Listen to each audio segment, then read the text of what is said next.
नमस्कार मु प्रियदर्शिनी दास ओडिशा रे न्यूज रु आमर बजेट जेपरी वास्तव में लोकंक बजेट भाव में समस्त आशा आकांक्षा को प्रतिफलित करिवो सेतिपई आमर उद्यम जारी रही समाजर सबु वर्गक मतामत आमे ग्रहण करूछु। लोकंक सरकार भाव में साधारण जनता मतामत को गुरुत्व देवार आमर परंपरा जारी रहिबो बोली मुख्यमंत्री कहचंती। आज भुवनेश्वर लोकसेवा भवन कन्वेंशन हॉल ठारे आयोजित प्राक बजेट आलोचन जोगदे मुख्यमंत्री श्री मोहन चरण माझी कहचंती एही बैठक रे विभिन्न नागरिक समाज सिविल सोसाइटी विशेषज्ञ और विभिन्न क्षेत्र प्रतिनिधि सहित मुख्यमंत्री आलोचना करथिले।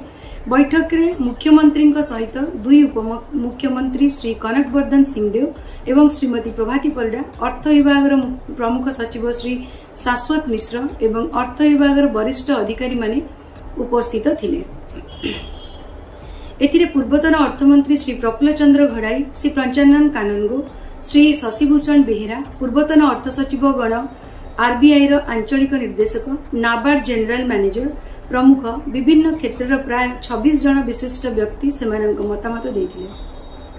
बैठक परे गणमाध्यम को निजर विवृत्ति दे मुख्यमंत्री कहले जे आपण माने जानती आम सरकार प्रथम ही लोकंक सरकार भाव में साधारण जनता मतामत को गुरुत्व दे आसुची।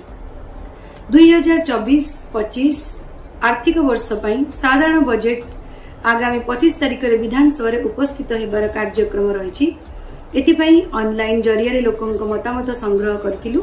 खुशीर कथा एथिरे आमे प्राय 12,000 रु अधिक मतामत पाइछु। पूर्व वर्ष अपेक्षा एहा प्राय 6 गुण अधिक। बजेट प्रस्तुति प्रक्रिया रे लोकंक एहीपरि व्यापक अंश ग्रहण आम पई खूब उत्साहजनक बोली मुख्यमंत्री कहिथिले। समस्त मूल्यवान मतामत पई मुख्यमंत्री धन्यवाद देथिले।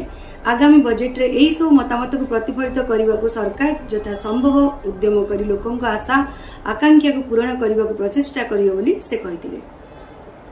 डिसेंबर 27 रु आरंभ हेबो हॉकी लीग इंडिया। डिसेंबर 27 रु फेब्रुआरी 1 पर्यंत खेला जिवो टूर्नामेंट ए नै सूचना दैछंती हॉकी इंडिया सभापति दिलीप तिर्की। एही टूर्नामेंट रे पुरुष रे 5 टी, महिला रे 6 टी टीम भाग नेबे। राउरकेला और रांची रे खेला जिवो सब मैच। ओडिशार एही टीम मध्य एही टूर्नामेंट रे भाग नेबो।